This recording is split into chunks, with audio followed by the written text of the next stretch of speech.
nơi không đai nhóm miên lôiประเภท กระดาษ ប្រាក់ផ្សេងផ្សេងគ្នាអញ្ចឹងយើងធ្វើការរាប់លុយជ្រែលុយចេញម្ដងរដងខ្ញុំធ្វើការបង្ហាញនៅការរាប់ចម្រុះចូលគ្នាសរុបទាំងសន្លឹកសរុបទាំងទឹកប្រាក់តែថ្ងៃនេះខ្ញុំធ្វើការបង្ហាញនៅការរាប់លុយជ្រែលុយចេញម្ដងណាបង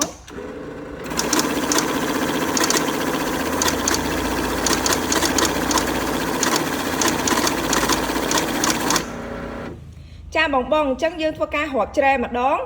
លុយនេះដែលវាទៅនៅថតកដាថត reject នេះគឺបានន័យថាជាប្រភេទលុយដែលយើងអត់ទទួលទេដោយសារតែយើងចង់រាប់យកกระดาษ 1000 ខ្មែរសុទ្ធអញ្ចឹងនេះគឺជាกระดาษ 1000 ខ្មែរសុទ្ធអញ្ចឹងវានឹងធ្លាក់ផុតនៅថតសម្រាប់ហើយវានឹងបង្ហាញតន័យថា96សន្លឹក 96000 ផងដែរចាអញ្ចឹង model នេះគឺវាល្អប្រើមែនតើសម្រាប់បងដែលគាត់មានអតិថិជនយកលុយមកដូរច្រើនឬក៏បងដែលគាត់មានតម្រូវការរាប់ជ្រែលុយចេញ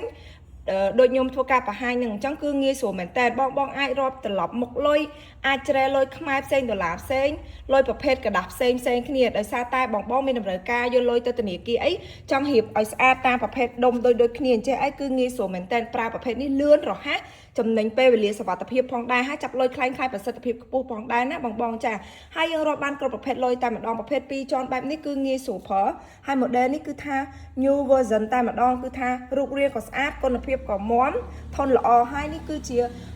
model ដែលខ្ញុំតេស្តឲ្យអតិថិជនរបស់ខ្ញុំ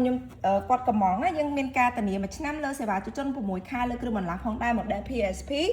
9900 Pro ហើយជាផលិតផលស្តង់ដាររបស់ជប៉ុនផងដែរអញ្ចឹងគឺល្អព្រោះមែនតើបងប្អូនដែលគាត់មានតម្រូវការចង់រាប់ចម្រោះលុយក៏បានចង់រាប់ជ្រែលុយចេញក៏បានដែរហើយនេះគឺជាវិក័យប័ត្រដែលយើង print មកបើសិនជាបងប្អូនមានតម្រូវការចង់បាន print វិក័យប័ត្រមានថ្ងៃខែមានម៉ោងមានហត្ថលេខាហើយមានទាំងលេខកូដលុយទៀតបើសិនជាបងប្អូនមានតម្រូវការអញ្ចឹងប្រភេទនេះគឺ full option តែម្ដង